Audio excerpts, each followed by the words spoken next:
Welcome to the Transfer Files, inside the world of federal innovation. This is your insider's look at how federal laboratories bring groundbreaking technologies to market. I'm your host, Andrea Nelson. In every episode, we'll bring you insights and expertise from throughout the world of tech transfer. Happy New Year and welcome back.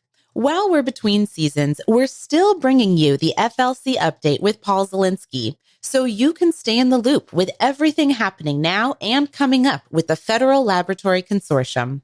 We'll be back with our regular full-length episodes when Season 3 launches in March. Until then, we'll be dropping brief updates like this every 2 weeks to keep you connected to the FLC and the broader tech transfer community. Thanks for listening and enjoy the update. Welcome back and Happy New Year. We are in 2026 and we are back with an FLC update with our Executive Director, Paul Zielinski. Paul, welcome back. Hi, thanks for having me back, and thank you to all the listeners out there who are actually taking this in. Really appreciate you giving us a listen. So what is the most exciting thing that we have coming up now in our new year? So I think the most exciting thing, of course, last year we had to make our national meeting virtual. We had a lapse of, we had a lot of things that happened last year, as you all know.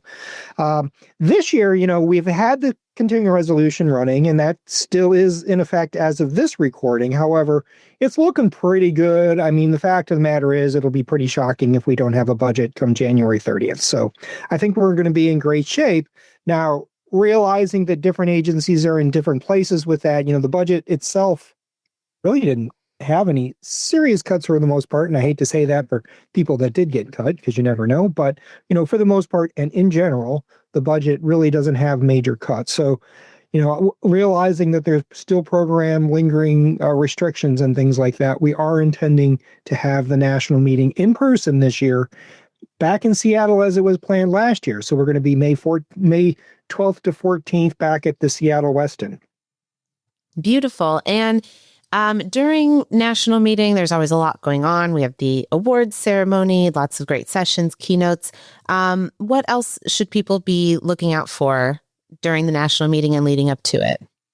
There's a lot of things that go on with the national meeting. When you really look at the national meeting, it is in our bylaws as really our national business meeting, but it's also so much more of a networking session. I mean, this is your chance to be a part of the community in tech transfer, and we really hope to get people out there. I know over, the years, I hate to say over the decades, but over the years, this has been a great opportunity to meet people in different offices that really do what you do, to network with those folks and really just build that community. So hopefully people can get out there and take advantage of it. As I said, we do a lot with the national meeting. There's a lot of things piled on. You mentioned the awards. That's a big deal every year. And we did have quite a few really excellent submissions as usual. That was a little bit impacted by the lapse in funding, as was the sessions. Unfortunately, that all happened at the same time. But we got great ideas out there. So we're really looking forward to being able to deliver some high quality programs. One of the big highlights, of course, is elections. So this is the chance for you out there who are, voting members, and that is limited to our agency reps and lab reps. I realize that, but this is an opportunity to look at the leadership of the FLC, who serves in our executive board.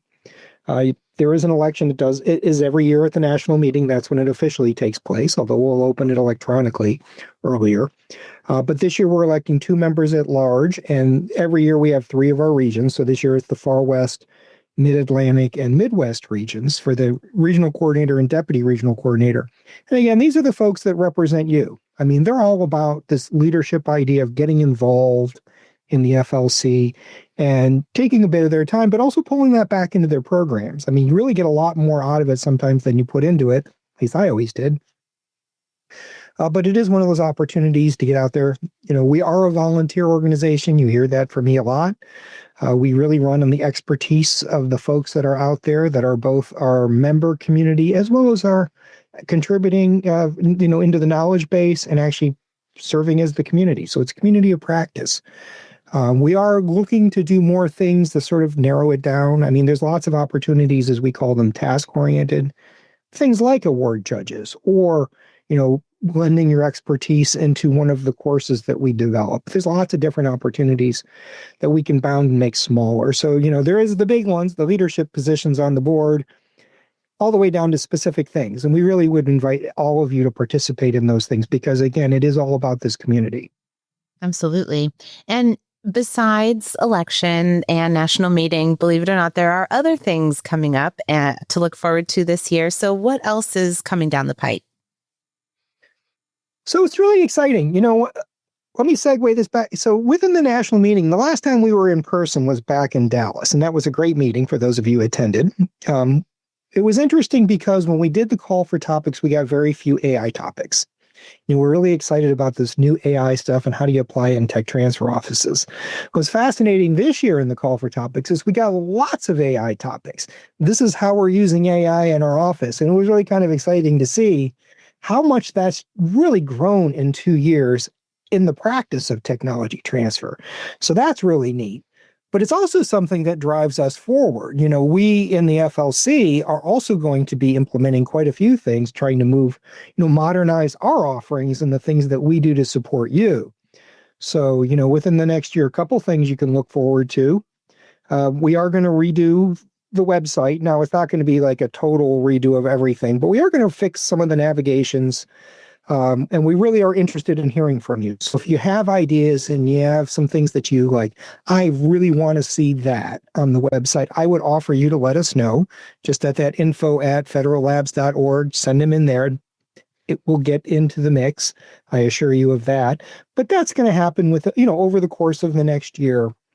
A couple other interesting and exciting things that are going to happen, though, are actually in our educational support offerings, really the resources that we offer. So I'll start with the Green Book. Probably our most popular resource is the Green Book. There is a new version that is online, so we've been trying to keep up with the executive orders and things like that. So there were some new ones that we had added, and now some of them have been rescinded, and so we've taken them away. But the new Green Book that's online is actually up to date as of at least at the moment. We'll see what happens. It's pretty dynamic in that area, but we are finishing it up in terms of getting it over to print. Printing's been a little glitchy over the last year, so bear with us, but we are getting it over there and we will be releasing that. So you can look forward to that coming out this year as a new version, but the online version is the new up-to-date version. One of the exciting things we're going to do with the Green Book, though, is we are going to modernize that. We are building an app. Now we are going to keep printing it. Don't worry. But we are going to build an app so you can have it on your phone. And it's not just, the intent isn't just to make it a PDF, but to actually have an interactive app that you can that will hit live. So what we're going to try to do is train the AI to hit the websites where it's going to bring it in from the actual postings. So, it'll always be up to date if we do this well. So that's the goal. So that's an exciting thing coming this year. The desk reference is still there.